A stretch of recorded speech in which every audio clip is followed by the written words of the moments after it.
తెలంగాణ రాష్ట్రంలో ప్రస్తుతం రెండో విడత పోలింగ్ అదేవిధంగా కౌంటింగ్ కూడా పూర్తయిపోయింది. సో దానికి సంబంధించినటువంటి లెక్కల గురించి కూడా మనం మాట్లాడదాం. సో వివిధ పేపర్లలో వివిధ రకాలుగా రావడం జరిగింది. సో ఆంధ్రజ్యోతిలో ఒకలాగా, దిశలో ఒకలాగా, అదేవిధంగా నమస్తే తెలంగాణలో ఒకలాగా రకరకాల ఈక్వేషన్లు ఎవరికి బెనిఫిట్ తగ్గట్టు వాళ్ళు చెప్పడం జరిగింది. సో ఇది ఎంత దుర్మార్గం అంటే అసలు గుర్తు లేకుండా పార్టీల గుర్తు లేకుండా జరిగేటువంటి ఎన్నికలు. దీనిలో ఎవడికి పడితే వాడు వీళ్ళ ఈ సర్పంచ్ను మా వాళ్ళు, ఈ సర్పంచ్ను మా వాళ్ళు అని చెప్పుకునేటువంటి ప్రయత్నం చేసి కొంత ప్రచారం గట్టిగా చేసుకునే ప్రయత్నం చేస్తున్నట్టుగా కనబడతా ఉంది. ఒకసారి వాటికి సంబంధించినటువంటి లోతులోగా ఒకసారి చూసేటువంటి ప్రయత్నం అయితే చేద్దాం. ముందుగా జనరల్గా నాకు వచ్చినటువంటి సమాచారాన్ని మీకు షేర్ చేసేటువంటి ప్రయత్నం అయితే చేస్తాం మిత్రులారా. సో దశల వారీగా స్థానాలు చూస్తే మద్దతు పార్టీ చూసినట్లయితే కాంగ్రెస్, బీఆర్ఎస్, భాజపా, ఇతరులు ఉంది. తొలి దశలో 4236 ఆ స్థానాలకు పోలింగ్ జరిగితే కాంగ్రెస్ సంబంధించిన దాంట్లో 2334 కాంగ్రెస్కి వస్తే బీఆర్ఎస్కు 1169 రావడం జరిగింది. భాజపాకు వస్తే దాదాపు 1189 రావడం జరిగింది. ఇతరులు 530. అంటే ఇతరుల కంటే తక్కువనే ఉన్నాయి బీజేపీ. సో 4200లో 50% దాదాపుగా రావడం జరిగింది. రెండో దశ చూసినట్లయితే 4332లో 1292 ఏమో కాంగ్రెస్కి వచ్చినాయి, బీఆర్ఎస్కి ఏమో 592 వచ్చినాయి, బీజేపీకి ఏమో 161 వచ్చినాయి, ఇతరులకేమో 366 వచ్చినాయి. సో మొత్తంగా 8568 స్థానాలకు గాను రెండో విడత వరకు పోలింగ్ జరిగితే 3626 కాంగ్రెస్ గెలిస్తే 1761 బీఆర్ఎస్ గెలిచింది, బీజేపీ వచ్చేసి 350 గెలిచింది, ఇతరులు వచ్చేసి 904 గెలవడం జరిగింది. సో ఇది సినారియో.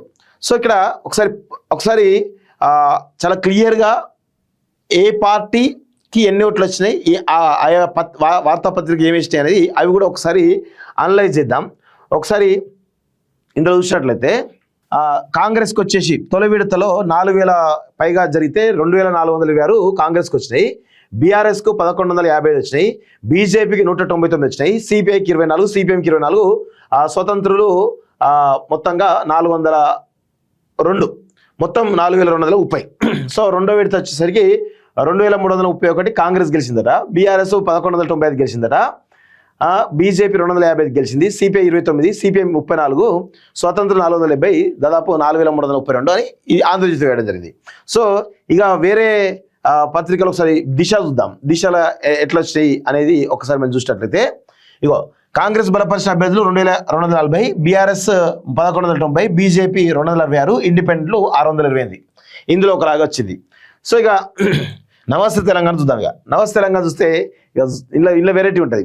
కాంగ్రెస్ 1984 వచ్చినాయి, బీఆర్ఎస్ 1297 వచ్చినాయి, బీజేపీ 235 వచ్చినాయి, ఇతరులు 382 వచ్చినాయి. అంటే ఇతరులు ఎవరు గెలిచినా వాళ్ళు బీఆర్ఎస్ ఖాతాలు కొంతమంది తీసుకుంటారు, కాంగ్రెస్ ఖాతాలు కొంతమంది, అంటే పేపర్ల వారీగా డివైడ్ అయిపోతున్నట్టుగా చాలా స్పష్టంగా తెలుస్తూ ఉంది. సో మొత్తానికైతే ఎవరు అవునన్నా కాదన్నా కొంత బీఆర్ఎస్ పర్ఫార్మెన్స్ అయితే కొంత మెరుగుపడినట్టు తెలుస్తూ ఉంది. సో దీనిలో చూడండి ఒకసారి కాంగ్రెస్ మద్దతుదారులు, ఇది కాంగ్రెస్ పేపర్ కాబట్టి కాంగ్రెస్కి కొంత ఎక్కించుకుంటుంది, 2316, బీఆర్ఎస్ 1157, బీజేపీ 252, ఇతరులు 481. ఇట్లా పార్టీల వారీగా పేపర్లు కూడా డివైడ్ అయిపోయి ఇగో మాకు ఇంత వచ్చినాయి అంటే మాకు ఇంత వచ్చినాయి, మాకు ఇంత వచ్చినాయి, మాకు ఇంత వచ్చినాయి అని చెప్పేసి చెప్పడం జరిగింది. ఓవరాల్గా 50% కంటే బిలోనే ఎక్కడ కనబడతా ఉంది. ఇగో 8560 అంటే 3600 కాంగ్రెస్ రావడం, అంటే 50% కంటే బిలో రావడం జరిగింది. ఎవరికి? కాంగ్రెస్ పార్టీకి. 1761 ఏమో బీఆర్ఎస్కి రావడం జరిగింది, బీజేపీకి 350, ఇతరులకేమో 904 రావడం జరిగింది. అంటే ఇక్కడ అవునన్నా కాదన్నా బీఆర్ఎస్ పార్టీ కొంత బలంగా పుంజుకున్నట్టుగా కనబడతా ఉంది. సో గ్రామాలలో అంటే గుర్తు లేకుండా, పార్టీ గుర్తు లేకుండా పోటీ చేస్తూ ఉన్నారంటే దీనిలో విషయం అర్థమైంది.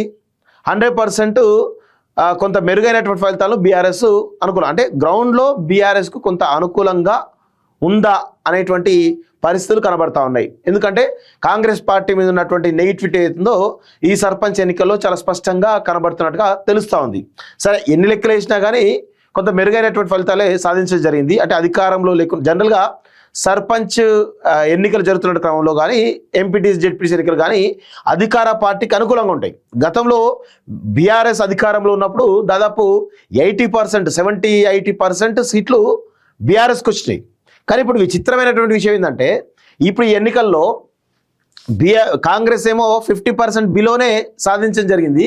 ఇక కొంత మెరుగైన ఫలితాలు బీఆర్ఎస్కి రావడం జరిగింది. ఇక బీజేపీ గురించి మనం మాట్లాడే అవసరం లేదు, పూర్తిగా చేతికిలా పడిపోయినట్టుగా అర్థమవుతుంది. సరే, వాళ్ళు గతంలో కంటే మెరుగైనరు, కానీ ఇంకా మెరుగు కావాల్సిన అవసరం అవుతుంది. అంటే పార్లమెంట్ ఎన్నికలతో పోలిస్తే వాళ్ళ యొక్క ఓటింగ్ శాతం కంప్లీట్గా డ్రాస్టిక్గా తగ్గినట్టుగా కనబడతా ఉంది. సో ఇది ప్రస్తుతం 2 విడతల తర్వాత జరిగిన పోలింగ్లో ఉన్నటువంటి ఫలితాలు అనేది చాలా స్పష్టంగా మీకు చెప్పదలుచుకుంటున్నారా.